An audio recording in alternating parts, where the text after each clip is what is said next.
영상을 하지 않는 페인팅 작가, 도예를 하시는 분의 도예 철학이나 미디어 아트로 변환하는 작업, 안무가의 춤선에서 뽑아낸 모션 캡처 기반의 미디어 아트로 변환하는 방법, 그들의 작업을 저희가 미디어 아트로 창작해주고 변환해주고 기획해주는 새로운 창작으로 이어질 수 있게 우리가 꼭 투자를 받아야 되는 이유를 요약을 해주시면 감사하겠습니다. 네, 안녕하세요. 스타트업과 투자자를 연결하는 인터뷰 프로젝트 와우투게더를 진행하고 있는 와우텔 대표이사 김태현입니다. 와우투게더는요, 우리 투자 유치 중인 스타트업 대표님들을 모시고 왜 투자를 받아야 되는지에 대해서 알아보는 인터뷰 프로젝트입니다. 창업팀 외에도 열심히 좋은 창업팀을, 투자할 창업팀을 찾고 있는 우리 투자자 여러분들, 그리고 좋은 창업팀을 열심히 도와주고 계신 우리 창업 지원기관 여러분들의 출연도 기다리고 있습니다. 언제든지 저희한테 연락 주시면 저희가 모시고 인터뷰를 진행하도록 하겠습니다. 그럼 오늘 와우투게더 출발하도록 하겠습니다. 오늘 인터뷰는요, 우리 버스데이의 우리 조대동 대표님을 모셨습니다. 대표님 안녕하세요. 안녕하세요. 일단 버스데이가 어떤 회사인지 간단하게 소개 좀 부탁드리겠습니다. 저희는 다양한 분야의 아티스트들과 협업을 통한 차별화된 미디어 아트를 제작, 유통하는 회사이고요. 저는 버스데이 대표 조대동입니다. 반갑습니다. 네, 일단 미디어 아트라는 단어가 등장을 했습니다. 네. 미디어 아트가 뭐 그냥 어떤 건지 대충 감은 오는데 정확하게 어떤 겁니까? 이게 미디어 아트가 사실은 사람마다 다 이해하는 게 달라요. 어떤 사람들은 어떤 작가의 작품이다. 내지는 어떤 지금 밖에서 보이는 어떤 다른 사이니지나 어떤 광고판에 기존에 보던 거와는 다른 형태의 뭔가 나오는 이런 모든 것들을 현재는 미디어 아트라는 범주 안에서 얘기를 하고 있고요. 예를 들면 과거의 어떤 유명한 작가의 작품, 유작이나 이런 것들을 움직임을 주거나 뭐 이런 것들, 모든 것들을 현재는 좀 미디어 아트라고 얘기를 하는 것 같습니다. 네, 그러면 저희들이 하여튼 미디어 아트에 지금 중점을 두고 있는 회사는 맞는 거죠? 네, 그러면은 실제로 미디어 아트, 일단 버스데이에 대해서 궁금한데 버스데이는 언제 만든 회사입니까? 저희는 법인은 22년 12월에 만들었고요. 실질적으로는 23년부터 시작을 하고 있습니다. 네, 그러면은 아마 이 방송을 우리 보시는 분들은 아마 투자자분들이 일단 관심 가지고 많이 보실 것 같은데 일단 버스데이가 시작하게 된 계기라고 해야 될까요? 대표님이 창업하게 된 어떤 계기가 있었습니까? 저는 좀 코로나 때 사실 좀 고민이 조금 많이 있었는데요. 코로나 때 게임 시장이 엄청나게 커졌어요. 근데 저희 직원들이나 같이 있었던 친구들이 자꾸 게임 회사로 이전을 하게 됐고, 그 친구들은 이제 잡을 수 있는 방법이 사실은 없었거든요. 돈이 너무 차이가 많이 났습니다. 그리고 근본적으로 이제 그런 회사와 제가 담고 있었던 영상 CG 회사가 무엇이 다른가라고 봤었을 때, 게임 회사는 몇 년간 투자해서 자기의 IP를 갖고 그걸로 이후에 사업을 하는데, 일반 CG 회사는 계속 용역 베이스의 일을 하다 보니까 남의 일만 주로 하는군요. 어떠한 저작권이나 권리도 없이 일이 끝나면 다음 일을 또 하고 이거의 반복이었고, 그리고 제 선배님들이나 제 이제 뭐 해외 사례도 마찬가지로 특별히 이걸로 크게 어떤 뭐 성공 사례라든가 이런 거를 사실은 좀 볼 수는 없었습니다. 그때 이제 영화 시장도 힘들어지고 이런 시국엔 해외 유명 CG 회사들도 다 무너지고 있었고요. 국내도 엄청나게 많이 무너지고 있었고, 시장은 변하고 있었고, 그 상태에서 내가 무엇을 해야 될까, 내가 어떠한 IP로 내가 할 수 있는 걸로 뭘 해야 되나, 그런 고민을 하다가 지금 방법으로 미디어 아트를 시작하게 됐습니다. 그러면은 일단 코로나 때 굉장히 큰, 하여튼 미디어에서 입장에서 보면은 코로나가 큰 변화의 축인 건 확실하잖아요. 네, 맞습니다. 어떤 변화가 있었고 그 변화 중에서 우리는 어떤 부분에 지금 주목을 해서 이렇게 창업까지 하게 된 겁니까? 제일 큰 변화는 한 두 가지 정도로 제가 볼 수 있는데요. 미디어를 송출하던 방식들이나 모든 게 좀 많이 바뀌었는데요. 예를 들면 극장은 더 이상 극장으로서의 형태를 할 수가 없게 됐고, 극장에서 보던 모든 콘텐츠들이나 이런 것들은 개인용 디바이스나 집에서 보게 됐고요. TV에서 보던 광고들이나 항상 TV로 접하던 어떤 다른 형태들은 다 바깥으로 나가기 시작을 했습니다. 바깥이라고 하면 옥외, 옥외, 옥내 마찬가지고요. 거기에 커다란 미디어 아트를 막 선보여서 유명해진 어떤 사이니지들이 네. 국내뿐만 아니라 외국에도 계속 많이 생기는 추세였고요. 점점점 미디어는 이사가고 플랫폼은 바뀌기 시작하는 어떤 그런 과도기라고 생각을 하고 있습니다. 네.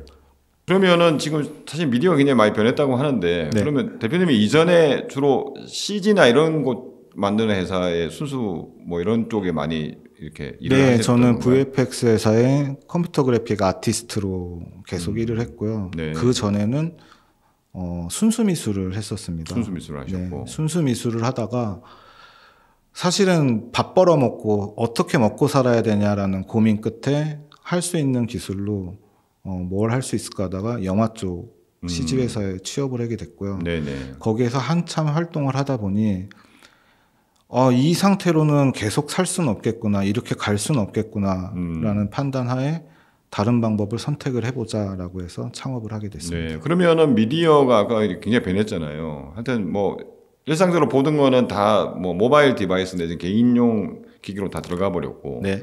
그다음에 아까 미디어 월이라든지 아주 굉장히 옥내외에 크다란 화면들, 흔히 말하는 네. 사이니지라는 게 생겨가지고 네.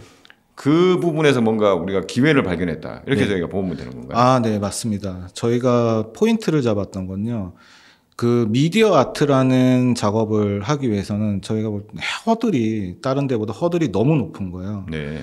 왜냐하면 이런 거는 기술을 갖고 있는 회사만 할 수 있지 어떤 일반 개인이나 영세한 규모의 어떤 아티스트들이나 이쪽에서는 넘기 너무 힘든 네. 벽이었고요. 네네.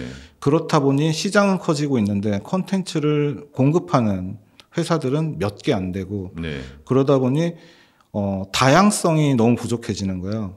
그래서 공급하고 수급이 맞지 않는구나. 저기에 우리가 어떠한 방식으로든 우리가 가장 잘할 수 있는 형태로 다양한 차별화된 IP를 제공할 수 있겠다라는 생각으로 출발을 했습니다. 네. 그러면은 실제로 이제 뭐 굉장히 화면이 많잖아요, 사실. 네. 제가 뭐 길거리에 가도 사이니지라고 하는 게 옛날에 보던 거하고는 규모가 네. 화질이 다를 정도로 너무 많고 네. 실내에 가도 요새 백화점에 가더라도 뭐 네. 굉장히 많아졌거든요. 네네. 하여튼 거기에 뭔가 그 미디어 월을 설치한 분들도 뭔가 새로운 컨텐츠를 찾을 것 같고. 네. 근데 사실은 그런 수요가 굉장히 많은데 그걸 제대로 충족시켜 주지는 못했던 거군요. 네, 맞습니다. 비슷한 콘텐츠들이 계속 생겨나고 있는 거고요. 네. 그냥 저희가 쉽게 이제 생각을 했었을 때 예를 드는 게 그런 겁니다. 음악 시장이 너무 커졌는데 작곡가가 3명밖에 없는 거예요.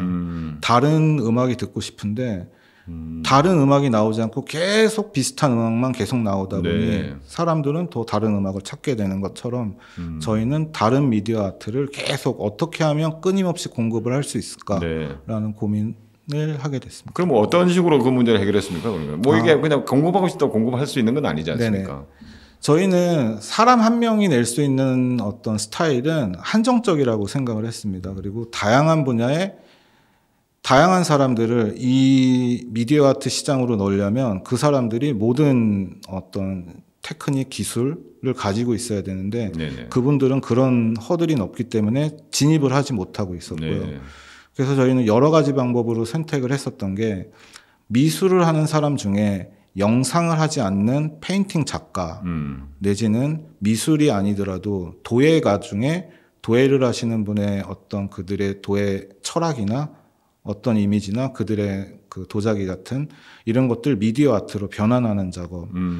안무가의 어떤 춤선에서 뽑아낸 어떤 모션 캡처 기반의 그거를 미디어 아트로 변환하는 방법. 그러니까 여러 분야, 꼭 미술이 아니고 영상 작업자가 아니더라도 여러 분야의 작가들이나 여러 분야의 아티스트들과 그들의 작업을 저희가 미디어 아트로 창작해주고 변환해주고 기획해주는 일을 하고요. 거기에서 나오는 수익을 저희는 공동으로 IP를 지분을 쉐어한다고 하죠. 네네. 네, 지분 쉐어를 하고 있고요. 그렇게 된 걸로 다시 뭔가 수익이 창출하게 됐었을 때 그 수익을 그 아티스트들과 또 나누고 다시 한번 이것들이 새로운 창작으로 이어질 수 있게 이런 식의 선순환 구조를 갖고 그러면은 흔히 말하는 그러니까 원래 이제 그런 IP를 가지고 계신 분들이 계실 텐데 네. 이런 분들은 사실은 그 큰 화면에 어떻게 해야 될지 잘 모르실 거고 네. 그거를 우리가 이제 그분들과 협업을 통해 가지고 하는데 네. 그분들의 단순히 그냥 뭐 아까 SI라고 표현하셨는데 네네. 그러니까 단순히 뭐 제작해주는 이런 개념은 아니고 네네, 아닙니다. 저희가 IP를 확보해서 네. 뭔가 권리를 확보해서 네. 같이 뭔가를 만들고 그게 성과가 있을 때도 같이 나누는 네. 방식으로 지금 이제 추진하고 있는 거군요. 네네, 맞습니다. 네, 그러면 실제로 뭐 어느 정도의 IP를 확보하고 뭐 이렇게 확보하고 있는 게 굉장히 중요할 것 같기도 한데 네. 어느 정도 됩니까? 저희가 한 2년 동안 한 40여 명의 아티스트들과 협업을 했고요. 예, 예. 현재 저희가 확보하고 있는 IP는 한 50개 정도 되고요. 네네. 이렇게 확보했었던 IP들은 뭐 국내, 국외 포함해서 한 20여 곳에서 작품으로 선보이기도 했고 판매도 되고 라이센싱 관계를 이제 맺고 있습니다. 네. 그러면은 뭐 어떤 작업인지가 사실은 저희가 이제 이게 영상 인터뷰니까 네. 우리가 대화하고 있을 때 아마 요 뒤에 네. 실제 작업했던 걸 이렇게 뚝 틀 수도 있거든요. 네네. 그러면 튼다고 치고 네. 어떤 작업들을 주로 했습니까? 제일 최근에 한 작업이 서울라이트 DDP 2024에 나오고 있는 저 김한기 선생님의 작품으로 한 미디어 아트인데요. 네네. 김한기 선생님은 너무너무 유명한 세계적인 뭐 미술가고 네. 국내에서도 어떤 획을 그으셨던 중요하신 분인데 그분의 작품은 이제 한 장 스틸이고 네. 이제 시간 개념이 없는 거죠.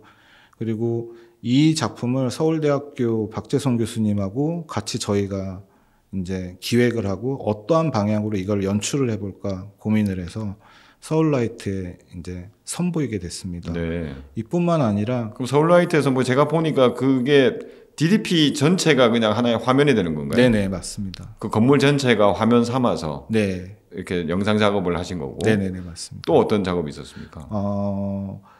저희가 과학자들과 같이 했었던 저희 자체 IP 디 오리진이라는 프로젝트 중에요. 네네. 3명의 과학자에 대한 어린아이 시선으로 본 3명의 과학자들에 대한 이야기를 만들었고요. 그 중에 알버트 아인슈타인의 그 알버트에 대한 작품을 과천 과학관 돔 스크린에서 저희가 한번 선보인 적이 있습니다. 네네. 이제 과학자분들이나 물리학자분들이나 과학관을 이제 운영하시는 분들은 과학자가 만든 거 말고 다른 사람들의 눈으로 본 조금 더 색다른 컨텐츠를 좀 원했고요. 저희가 거기에 맞춰서 저희만의 방식으로 해석한 영상을 선보였고요. 이 영상은 거기뿐만 아니라 최근에 CGV의 스크린X관에도 저희가 다시 컨버팅을 해서 네. 극장 상영에 맞게 다시 컨버팅해서 그렇게 다시 거기서도 상영을 했습니다. 네. 그렇다는 이야기는 과천에서 상영했던 게 네. 뭔가 나름 반향이 좀 있었으니까 CGV에서 우리도 한번 해보자 이렇게 된 건가요? 과천에서도 일단은 저희가 전시하기로 했었던 기간 이외에도 특별전을 한 번만 더 하고 싶다라는 요청이 있었고요. 그래서 저희가 무료로 이제 기부를 해드렸죠. 더 사용하실 만큼 더 사용하시라고 해드렸고요. 그리고 극장에서는 사실은 이런 연락들이 많이 오고 있습니다. 극장은 더 이상 이제 극장으로서의 역할이 많이 줄어든 상태였고 네. 관객들은 다들 OTT로 넘어가 있는 상태라 네네. 지금 전국뿐만 아니라 세계적으로 깔려 있는 극장 자체를 그러면 다음 방식으로 어떻게 이거를 사용을 할 수 있을까에 대한 고민이 많은데요. 네네. 그 고민 찰나에 저희와 연락이 됐고요. 저희는 어차피 출신 자체가 영화를 하던 친구들이 대다수이기 때문에 그럼 극장에서는 이런 콘텐츠를 이런 방식으로 틀 수 있다라고 저희가 제안을 한번 드렸고 그 방식으로 극장 처음으로 미디어 아트 전시를 하게 됐습니다. 네. 그러면은 실제로 이제 사실 OTT가 미친 영향이 굉장히 크잖아요. 네네. 그러니까 지금 사실은 영화도 보면은 지금 뭐 점점 뭐 흥행작도 없어지고 영화 제작도 줄어든다는 이야기도 나오고 다 OTT로 넘어가고 있고 이런데 네. 영화관을 가지고 있는 뭐 굉장히 고민이 많을 것 같은데 네. 여기에 틀 수 있는 뭔가 컨텐츠, 새로운 방식의 컨텐츠에 대한 수요가 이제 많다는 거를 대표님 지금 피부로 느끼고 있는 건가요? 네, 맞습니다. 어떻습니까? 엄청나게 맞습니다. 그리고 올 12월까지 하나만 더 해달라고 사실은 요청이 있었어요. 네. 근데 저희가 서울라이트 행사가 지금 겨울 것도 잡혀있기 때문에 올해는 힘들고 내년 초에 하고 싶다라고 다시 이야기를 드린 상태고요. 이거는 CGV뿐만 아니라 다른 극장 체인에서도 연락은 계속 주고받고 있습니다. 네. 그러면은 이거 말고도 흔히 말하는 이제 저희가 이게 인터뷰를 하는 게 네. 사실은 우리가 좀 투자도 받아야 되고 네. 그리고 아마 이 방송을 보시는 투자자분들이 우리에 대해서 좀 더 관심을 많이 가지게끔 네. 우리가 만드는 게 목표인데 네네. 그러면은 지금 우리가 하고 있는 비즈니스가 굉장히 유망하다. 네. 지금 이걸 우리가 좀 이야기를 드려야 되는 거잖아요. 네네. 그러면 실제로 이제 영화관들 이해는 했고 네. 그 외에도 우리한테 뭔가 지금 컨텐츠를 요청하는 곳들이 어디 많습니까? 네, 많습니다. 현재 또 연락이 오는 데가 백화점에서 연락이 오고 있는데요. 네네. 백화점도 예전 같지 않은 거죠. 이 분위기를 어떻게든 다른 형태로 전환을 해야 되는 거고 단순히 물건을 파는 곳뿐만 아니라 네네. 다른 형태로 무언가를 해야 되는 상황이 생겼고요. 네네. 제가 생각하는 가장 큰 변화는 하드웨어가 변하고 있다는 겁니다. 예전에 농경사회에서 산업혁명이 일어나서 바뀌었던 것처럼 현재는 콘텐츠 자체뿐만이 아니라 하드웨어가 바뀌기 때문에 그리고 사람들이 코로나 시국 이후에 많은 변화가 있었기 때문에 큰 축으로 어떤 과도기에 있다고 생각이 들고요. 그때 생겨난 작은 시장이 점점 커지고 있다고 생각을 하고 있습니다. 네. 그러니까 해외에 스피어라는 게 라스베가스에 하나 생기면서 엄청난 이슈가 됐잖아요. 근데 국내에도 그런 스피어를 만들어서 따라 만들겠다라는 지자체들이 여러 군데가 생겼습니다. 네. 그 여러 군데 업체 중에 저희한테도 연락이 오는 데가 있어요. 일단 컨텐츠가 굉장히 중요하겠군요. 네. 그게. 스피어를 만드는 건 만드는데 거기에 뭘 틀지가 중요한 거라고 생각을 해요. 플랫폼이 넷플릭스가 생기든 어떤 OTT가 생기는 게 중요한 게 아니라 그런 서비스가 생겼을 때 거기를 어떤 콘텐츠로 메꿀 수 있느냐가 서로 맞아떨어져야 그 산업이 커질 수 있다라고 생각을 하는데요. 네. 현재는 하드웨어 속도나 발전 속도나 어떤 증가하는 추세는 기하급수적으로 너무 커지고 있습니다. 근데 거기에 채워질 콘텐츠는 굉장히 적은 게 현실이고요. 그거는 허들이 너무 높기 때문에 일반 사람들이나 어떤 다른 사람들이 기술을 갖지 않고는 들어가기가 너무 힘들다. 그러면 정작 중요한 거는 그러면 기술인가? 아니다. 저희는 그 작가의 메시지가 훨씬 중요하다라는 판단을 하고 있습니다. 네. 그러면은 실제로 이런 우리 대표님이 우리 버스데이가 보는 그런 시장이 지금 막 열리고 있는데 네. 실제로 거기서 활동할 수 있는 네. 컨텐츠를 공급할 수 있는 업체는 굉장히 제한적이다. 네. 제한적이었는데 우리가 들어가기 전에도 굉장히 제한적이어서 굉장히 천편일률적인 어떻게 보면 네. 컨텐츠가 많다고 우리는 생각을 했는데 네. 우리가 들어간 다음에 좀 뭔가 많이 바뀌었습니까? 네, 일단은 다른 회사랑 다르게 저희한테는 되게 요청이 많이 오고 있습니다. 이거를 할 수 있습니까? 이런 거 기획을 해줄 수 있습니까? 그 이유 중에 하나가 저희는 기술 기반의 어떤 테크닉이라고 하죠. 테크닉보다는 어떤 내용에 충실을 하고 있고요. 네. 원래 그런 식의 공부를 했었던 친구들이 대다수이기 때문에 그런 식의 어떤 작가가 갖고 있는 그 철학, 그걸 이해하고 기술을 이해하는 상태에서 그걸 어떠한 방식으로 접목을 할까, 어떠한 방식으로 변화를 할까, 어떻게 해석을 하고 풀어낼까, 이런 고민을 같이 하고 있기 때문에. 그럼 아까 뭐 말씀하셨던 알버트 같은 경우가 그런 케이스다 이렇게 보면 되는 거예요? 네, 알버트, 네, 과학자 입장이나 과학관 입장에서 새로운 거였고요. 영상을 하는 사람들이 물리학 박사랑 얘기를 해서 영상을 만들고 그들의 자문을 받는다는 것도 사실은 조금 생소했었던 일인 거죠. 근데 그게 또 이제 큰 화면을 만나서 네. 또 굉장히 반향을 불러일으켰던 거고. 네. 네. 근데 이제 우리 투자자 입장에서 보면은 너무 뭐 다 주문받아서 제작하는 흔히 말하는 SI 방식이 아닌가 이런 또 의구심이 가질 수 있는데 네네. 우리가 아까 이제 IP를 확보를 해서 네. 물론 이제 요청이 오면 우리가 제작을 해서 네. 뭐 납품을 할 수도 있고 네. 아니면 다른 방식으로 어떤 식으로 주로 돈을 어떻게 벌고 있습니까? 제가 이거를 생각하게 됐었던 거는 코로나 때인데요. 이것도 저희 어머니가 병원에 한참 입원을 하시던 시기가 있었습니다. 근데 면담도 안 되고 어떤 제가 할 수 있는 거는 밖에서 대기할 수밖에 없는 거였고요. 그 대기를 하면서 보는데 서울대학교 병원에는 엄청나게 큰 디지털 사이니지가 있는데요. 거기에 너무 틀 영상이 없는 거예요. 그리고 어머니가 너무 기적적으로 살아나셨고 저긴가에 뭔가 내가 선물을 하나 해야 되겠다. 내가 할 수 있는 무언가가 시작이었던 것 같습니다. 그래서 어떻게 할까 서울대학교 병원이라는 곳에 큰 사이니지가 있고 저기엔 틀만한 콘텐츠가 없어. 그거를 여러 작가들을 저희가 설득을 하기를 시작을 했고요. 그 작가들을 설득 후에 캐릭터를 만드시는 분의 어떤 캐릭터를 영상화했고요. 순수 미술을 하시던 분의 페인팅을 영상화했고, 안무를 하시던 유명한 댄서의 춤을 저희가 영상화했습니다. 그것들을 그분의 동의하에 서울대학교 병원에 기증을 했고요. 그렇게 기증돼서 서로 공동 소유하게 된 IP들이 병원을 통해서 많은 사람들이 지나가면서 홍보가 자연스럽게 됐고요. 이런 것들을 여러 곳에서 문의가 오기 시작을 했습니다. 이 IP를 우리가 쓸 수 있습니까? 이 IP 가지고 저희가 활용을 할 수 있나요? 이런 문의가 계속 오기 시작을 했고요. 실제 요번에 이제 인천공항도 청사가 하나 더 생겨서 더 커지잖아요. 거기서도 사실 문의가 왔었습니다. 그리고 자동차를 만드는 회사에서도 이 작품으로 우리가 사용을 할 수 있는지 문의가 오고 있고요. 이런 문의는 끊임없이 오고 있습니다. 그러니까 그거는 이제 하나의 예인 거고, 그죠? 네. 그러니까 일단 우리가 IP를 가지고, 네. 그러니까 우리 컨텐츠를 만들고, 네. 뭔가 수익이 났을 때는 작가들하고 우리는 당연히 수익 쉐어를 네, 하는 거고, 맞습니다. 2차 창작에 대해서도 당연히 수익 쉐어를 하는 거고. 네. 근데 진입하는 방식이 뭔가 의뢰를 받아서 그냥 단순히 납품을 하고 이런 방식도 있을 수 있는데, 네. 일단 기부를 통해서 선제적으로 우리 컨텐츠를 먼저 알리는 방식도 있는 거고, 네.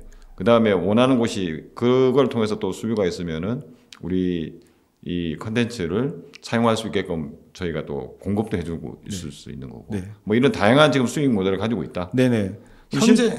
현재는 수익 모델 중에 수익 비중이 가장 큰 거는 사실은 의뢰입니다. 네네. 의뢰받아 제작해 주는 거. 네. 그리고 그 외에 자체적으로 저희가 작업하고 있었던 IP들은 기부 형태의 어떤 기프트 프로젝트라고 저희가 항상 이야기하고 있는 그 프로젝트로 네. 컨텐츠를 만들고 저희가 IP로 확보하는 일을 같이 하고 있고요. 네.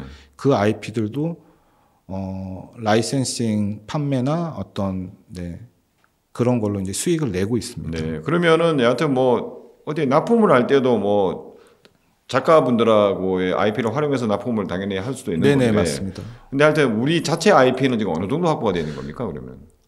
자체 IP가 만일에 저희가 한 50개 정도면 40개 정도가 자체 IP로 네. 확보를 돼 있는 상태고요. 네, 네. 10개 정도가 의뢰를 통해서 제작을 하고 있습니다. 그러면은 실제로 이제 이미 40개 정도가 우리가 한 80%가 우리 자체 IP면은 네. 쌓여 있고 네. 어디선가 또 누군가 보고 의뢰가 들어오면은 네. 그걸 또 응용해서 다양한 방식으로 저희가 할 수 있겠군요. 네, 맞습니다. 네, 그러면은 우리도 좋고 같이 참여했던 작가분들도 굉장히 네. 좋아할 일이 되겠네요. 네, 맞습니다. 그럼 실제로 이런 게 뭐 이렇게 투자자분들은 요즘 워낙 이제 또 시기도 어렵고 하다 보니까 이런 성과들이 많이 진짜 나고 있나 네. 이런 거에 대해서 관심이 많으실 것 같거든요. 네. 아까 이제 다양한 프로젝트들 이야기해 주셨잖아요. 네네. 어느 정도의 프로젝트를 올 한 해 수행했고 내년에는 뭐 전망을 어떻게 하고 계십니까? 올해는 저희가 원래 목표로 삼았던 매출액이 있는데요. 거기에 한 90% 이상은 달성을 했고요. 지금 벌써 달성을 했군요. 네. 네. 그리고 나머지 10%도 전혀 문제 없을 거로 보고 있습니다. 그리고 경기가 조금씩 풀리기만 한다면 지금보다 훨씬 나아질 거라고 생각을 하고 있고요. 업계에서는 사실 저희 쪽에서는 그래요. 올해는 버티기만 해도 왜냐하면 기업에서 홍보나 어떤 이쪽으로 쓸 수 있는 것들을 많이 줄였죠. 너무 줄였습니다. 네네. 그리고 저희가 항상 고정적으로 내던 매출을 이제 하던 곳들이 너무 줄었습니다. 근데 그 상태에서 저희는 그래도 끊임없이 어떠한 수요층들이 생기고 있는 거라 굉장히 고무적으로 현재는 보고 있고요. 이 지금 상태에서 이 정도면 너무 잘하고 있다라고 사실 생각을 하고 있습니다. 그러면은 뭐라고 해야 될까요? 하여튼 코로나 이후에 지금 미디어 환경이라는 게 완전히 바뀌었고 네. 큰 화면이 많이 생겼고 네. 이 큰 화면에 뭔가 컨텐츠를 틀 수 있는 수요가 굉장히 많아지고 있는데 네. 그 부분에 대해서 이제 시장에서 이제 뭐 다양한 평가들이 있을 거고 네. 흔히 말하는 우리의 고객사가 될 만한 분들은 우리에 대해서 지금 뭔가 테스트 비슷하게도 몇 가지 해보고 지금 우리 실력도 검증이 되고 네.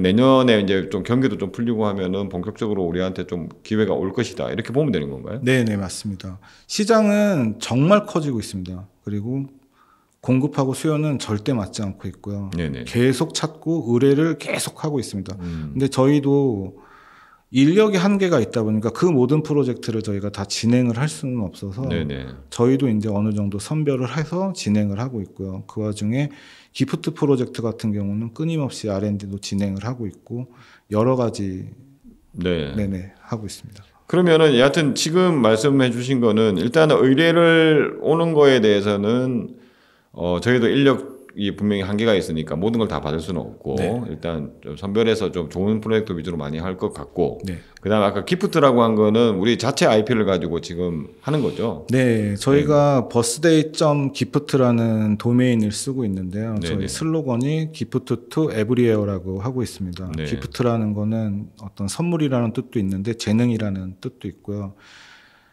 재능에서 비롯된 창작물은 일반 대중이나 사람들에게 돌아가야 된다. 그런 선물이다라는 뜻으로 활용을 하고 있어서 네. 시작은 기프트 프로젝트로 시작을 해서 IP를 수급을 합니다. 작가님들과 설득을 해서 공공미술의 형태로 기부를 통한 어떤 전시를 시작을 하고요. 거기에서 일어나는 홍보나 이런 걸로 다시 의뢰가 들어오게 되고 그거를 활용할 수 있는 유통을 할 수 있는 시작이 되는 것 같고요. 그렇게 해서 남겨진 어떤 수익이나 비용을 이제 작가님들과 다시 공유를 하고 그렇게 된 공유된 기반의 금액으로 작가님들은 다시 창작 활동을 할 수 있고 그렇게 해서 계속 선순환되는 네. 모델로 저희는 IP를 수급을 하고 있습니다. 네네. 하여튼 뭔가 하여튼 기프트라는 개념 자체가 네. 기프트와 버스데이라고 하는 걸 잘 엮어서 지금 현재 뭔가 우리 자체 IP를 확보하고 그 확보된 IP를 가지고 어떻게 보면 공공에 먼저 네. 무료로 풀어서 네. 예, 어떻게 보면 공공에도 굉장히 지금 그런 화면들 많을 텐데 네. 그런 부분들에 대해서 어떻게 보면 대중적인 검증도 받고 네. 예, 그걸 또 본 우리의 고객 미래의 잠재 고객사들이 우리한테 연락을 많이 오게 만드는 네, 어떻게 보면 맞습니다. 그런 전략이 지금으로 하고 있는 거군요. 네, 맞습니다. 네. 그러면 할 때 뭐 이 부분은 이제 저희가 좀 이따 다시 한번 살펴보기로 하고 팀 구성은 어떻게 되어 있습니까? 저희는 CG 회사에 있었을 때 제가 이제 맡고 있었던 팀이 미디어 아트 랩입니다. 네네. 그리고 그 본부 전체가 같이 한날 한시에 퇴사를 해서 나오게 된 케이스고요. 저희는 조금 업계에서는 특이한 어떤 조직 구조를 갖고 있는데요. 모든 대다수의 팀원들이 사수가 저입니다. 이탈률이 거의 제로에 가까운 팀이고요. 네네. 경력직으로 온 친구들도 한번 들어오면 나가지 않는 그런 팀으로 구성이 되어 나가지 있습니다. 못하는 건 아니고요. 네? 나가지 못하게 하는 건 아니고. 아닙니다. 지키려고 사실은 못 지킨 경우는 그 게임 회사에 저 연봉이 너무 높아요 해서 네. 갔던 친구들 빼고는 네. 다 어떤 끈끈한 그러면 관계. 뭐 굉장히 팀워크가 좋다 이렇게 보면 되겠군요. 팀워크는 네. 대표님, 저희가 이렇게 만나서 인터뷰하게 된 계기가 예술경영지원센터에서 지금 지원을 받아서 지금 열심히 프로그램을 진행하는 걸로 알고 있는데 네. 어떤 도움이 됐습니까? 사실은 여러 사람을 만날 수 있었던 게 너무 좋은 것 같고요. 그리고 기본적으로 IR 작성하는 것부터 저희와 비슷한 업계에 있는 사람들을 네트워킹 할 수 있는 시간, 그리고 대표님을 만날 수 있었던 것도 너무 좋은 것 같고요. 네. 이런 시간들이 계속 있고 뭔가 저희를 다시 되돌아보는 시간이었던 것 같아요.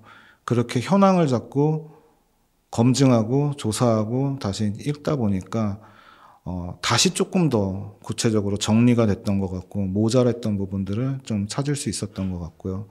그리고 여러 방면에서 저희가 홍보를 할 수 있는 어떤 금전적인 지원도 있어서 저희한테는 너무 큰 도움이 되었습니다. 그리고 저희가 이제 투자와 관련해서 인터뷰를 진행하고 있으니까 네. 실제로 우리 회사가 지금 아까 2022년 12월이니까 아직 2년이 안 됐네요. 네네. 2년이 안 됐는데 투자는 받았습니까? 네, 받았습니다. 언제 어떻게 받았습니까? 미시간 벤처캐피탈에서 네. 저희가 15억 투자를 받았습니다. 그러면 거의 뭐 회사 설립하자마자 받으신 거예요? 네, 투자를 받고 저희는 회사 설립을 했습니다. 시작을 했고 네. 그 이후에 지금까지 이렇게 쭉 검증을 하고 있는 단계인데 네. 이제는 그러면은 이 인터뷰에 나왔다는 거는 좀 더 이제 도약을 위해서 저희가 이제 추가 투자를 받을 준비를 하고 있다. 네, 이렇게 생각을 해야 될 것 같은데 네, 맞습니다. 지금 그러면은 뭐 어느 정도 금액을 언제까지 투자받을 생각을 하고 계십니까? 내년 3분기 안에 30억 정도 네, 투자를 받으면 좋을 것 같다고 생각을 하고 있습니다. 3분기. 네. 네. 그러면은 아직 뭐 좀 남아 있긴 하지만 네. 지금부터 이런 인터뷰를 통해서 좀 투자자분들과 좀 소통을 하고 싶다. 네, 네, 맞습니다. 이렇게 생각하면 될 것 같습니다. 그러면은 아마 그 오늘 이 짧은 인터뷰 시간에 모든 내용은 다 우리가 이야기를 할 수가 없기 때문에 그리고 아마 저희가 인터뷰 기사나 아니면 영상 속에 버스데이가 가지고 그동안 만들었던 아까 기프트라고 했던 부분들도 많이 최대한 녹이려고 할 텐데 네. 그거 외에도 궁금하신 점이 있으신 분들은 아마 직접 만나셔가지고 우리 네. 대표님을 만나서 이야기를 해보시면은 오늘 이렇게 다 설명하지 못했던 내용들을 많이 설명해 주지 않을까 네. 이런 생각이 듭니다. 그래서 저희가 이제 인터뷰를 거의 마무리해야 될 시점이 된 것 같은데 네. 저희가 지금까지 이제 미디어 시장의 변화, 특히 뭐 대형 사이니지의 출현, 여기에 들어갈 컨텐츠의 부재, 그다음에 이 컨텐츠를 만드는 사람들의 어떻게 보면은 우리 입장에서 보면은 약간 천편일률적인 컨텐츠, 재미없는 컨텐츠.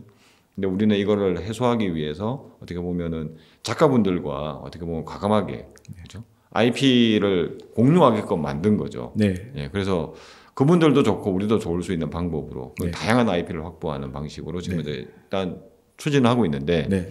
제가 요약을 좀 많이 한 것 같긴 하지만 대표님이 생각할 때 우리가 투자자분들한테 네. 우리가 꼭 투자를 받아야 되는 이유를 네. 지금까지 좀 이야기를 많이 했으니까 한 세 가지 정도로 요약을 해주시면 감사하겠습니다.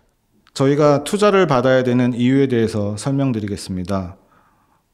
물 들어올 때 노저라는 말이 있습니다. 다소 권위적이었던 미술관들은 장벽을 낮추며 다양한 실험을 통해 쉽게 미술을 접하려 하고 있고요.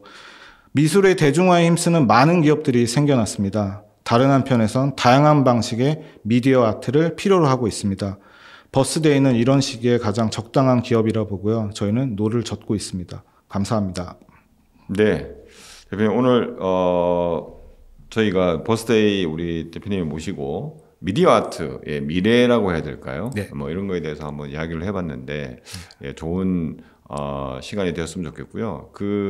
아마 그 컨텐츠 시장은 그 폭발력이 얼마나 있는지도 아마 아실 겁니다.